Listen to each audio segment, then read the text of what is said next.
bakunzi bacu bakunzi b'urubuga BM4+ mu nkunde ndabaramutse ngenda bahikaze makino kiganiro cacu cuno mugoroba wigenekezo rya 29 kwezi no kwa kane uno mwaka turimo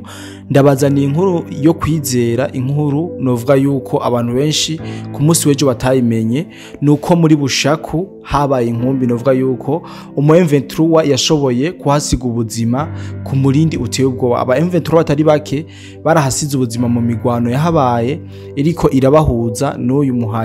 wa wazarendo abatazi muri Bushaku iri muri territoire ya Karehe ibi turaje kugira tubigaruka ko mwayo makuru mbere amakuru dufise nuko kuri uno munsi igenekezo rya 29 habonekanye imodoka nyinshi zitari nke ziza gutora ibiziga by'abasirikare ba M23 bashoboye kuhasiga ubuzima murabizi rero simba ndumwe mba ndi kumwe n'umusisanguzi kugira ngo adufashe tubashe gutahura vyimbitse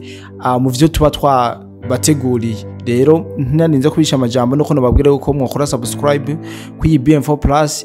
kugira ngo tubandanye tuba benshi tunagwiza uno muryango rero simba ndumwe nabivuze muri kumwe n'umusisanguzi kugira ngo adufashe vyishire mu nkunde ndamuramutse nongenda muhikaze makino kiganiro bwana musisanguzi ndakuramukije ndaguha nikaze makino kiganiro cacu cuno mugoroba urakoze cyane bwana journaliste reka nanje ndakuramutse kandi ndanagushimire no kwikaze umpaye muri kino kiganiro novuga ko cabaye tugiye kuvuga inkuru zabaye mwibanga zitamenyekanye mbere noneho ku bintu bisigaye bibera muri Kongo ku mirongo y'intambara byinshi ntibikivugwa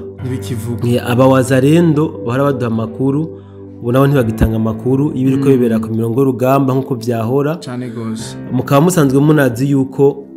abo hakujya Kanyaru nabo badashobora gutanga inkuru ivuga ingene bashebuja bariko baramererwa nabi bariko barakubitwa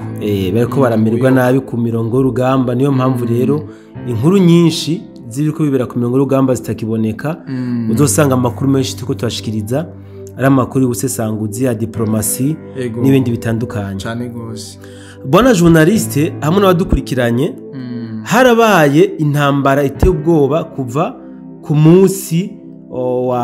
wa dimanche igenekerezo rya 27 hano muri territoire ya Karehe ku buryo novuga ko intambara yabaye nk'imwe twitwa ya Runyota hano mu Burundi ni intambara nk'imwe ya Runyota kuko magingo aba M23 bikazanura kugira ngo baze kugaba ibitero muri Kaziba niko n'aba wazarendo bikazanura kuza kubaka ibirindiro biri mu nzira bacamwe baja muri Kaziba urumva ko yari intambara ikomeye cyane gose kandi na nubu ikiriko aha rero bona journaliste muri territoire ya Karehe nkuko wabivuze guhera ku munsi wa dimanche igenekerezo rya 27 aba wazarendo bari kusanije baravuye muri Katana baravuye muri Kabamba kugira ngo baze kwirukana aba M23 na RDF basanzwe bari hano muri Bushaku ya mbere n'iya kabiri hamwe na Nyabarongo eka ndetse no ku Mucaca aha aba wazarendo bari kusanije baza ari gikosi kabisa batangura kugaba ibitero bimwe biremereye mbugu uraho aba wazarendo bakera sibo bubu kuko aba wazarendo bakera wasanga bafise nka Kalashnikov imwe ari aba wazarendo 10 mugabo uba wazarendo bafise munition ateye ubwoba za machine gun zande nukuvuga baragabye ibitero bikomeye cyane cyane muri Katana ya kabiri ni ya mbere barahagwaniye bakoresheje inkorutura amabombe ku buryo M23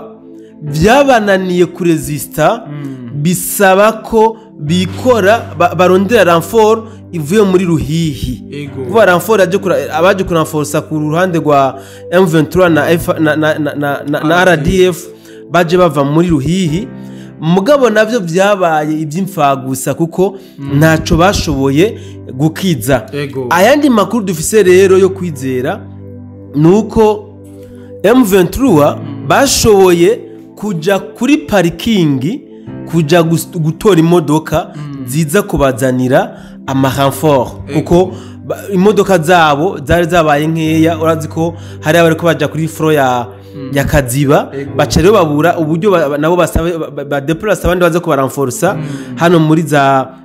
Nyabarongo Bushaku ya mbere no kumucaca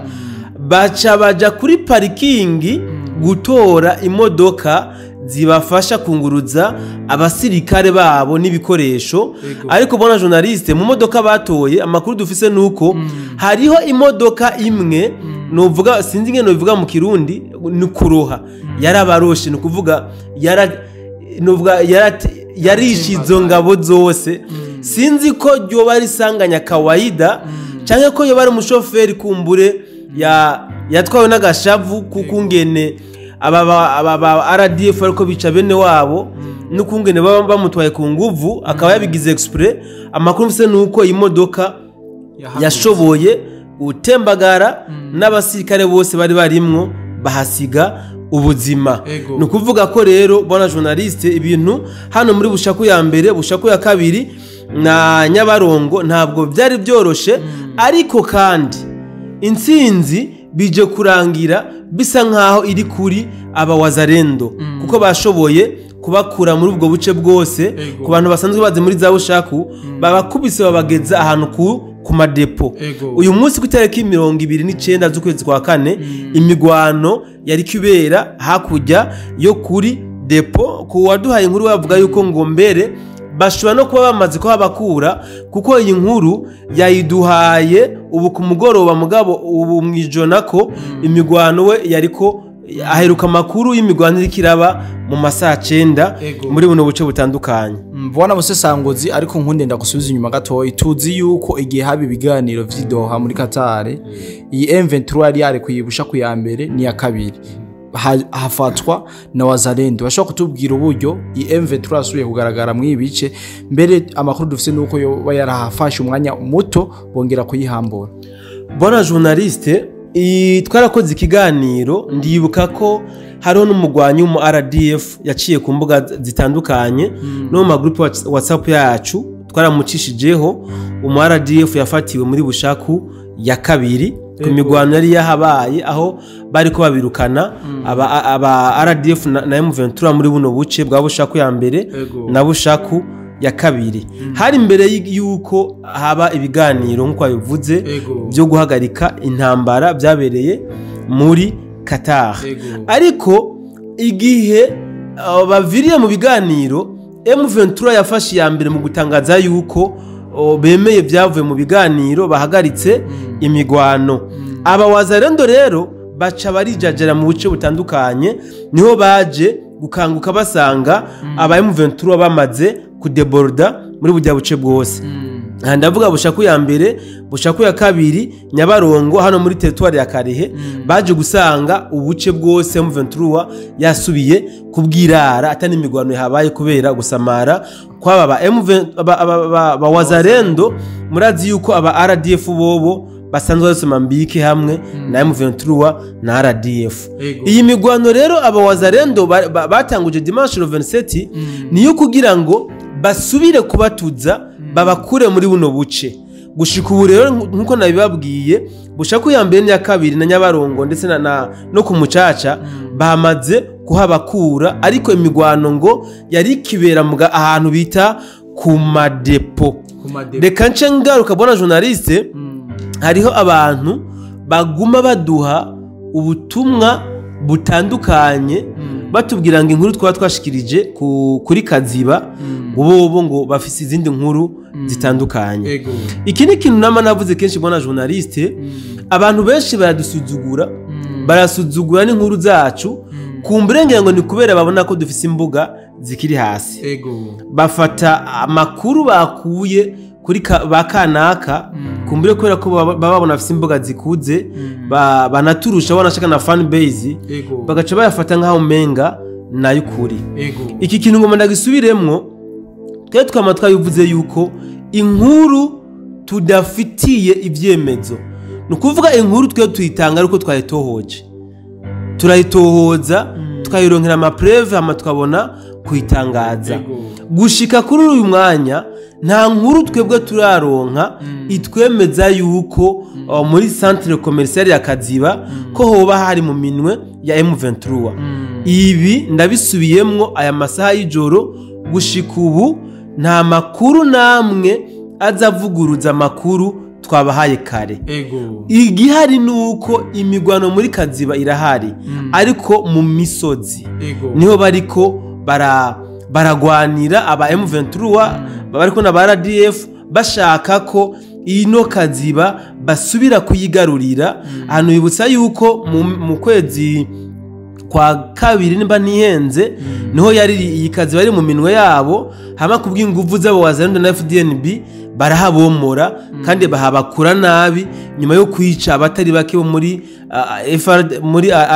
RDF na M23 ku buryo mbere hariho n'indege mu bwoko bwa kajugujugu yajiva mu gihugu cy'u Rwanda ije gutora ibiziga by'abashefu bashoboye guhasiga ubuzima mu mirwano yari kirabire hano muri Kaziba. Rero gushika ubu twebwe nta nkuru turaronka iza ivuguruziye kabisa. Mu kurangiza ikiganiro cyacu abenshi kwame conclusion mwumvise yuko muri Bushaku amakuru aharangwa ngene vyari bimeze ku munsi wejo kugera no munsi ndetse no muri Kaziba abariko barumva amakuru novuga yibihuha nuko ayo makuru muwamura yabangiriye kuko nta vyemeza vyayo murabona kuko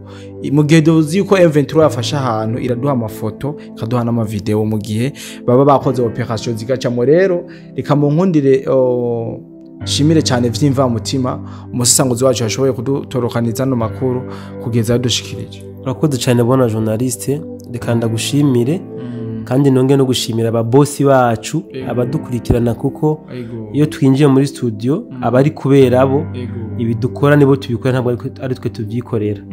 Reka rero ndabashimire vyimva mutima nizera ko dushobora no kongera guhurira mu kindi kiganiro mu masari imbere kabisa. Nkuko muvyumvise reka twongere duhure mu kindi kiganiro ndagusaba wowe turi kumwe no mu kindi kiganiro cyo kuba turi kumwe 5 kuri 5. Bye rero turongera mu kindi kiganiro.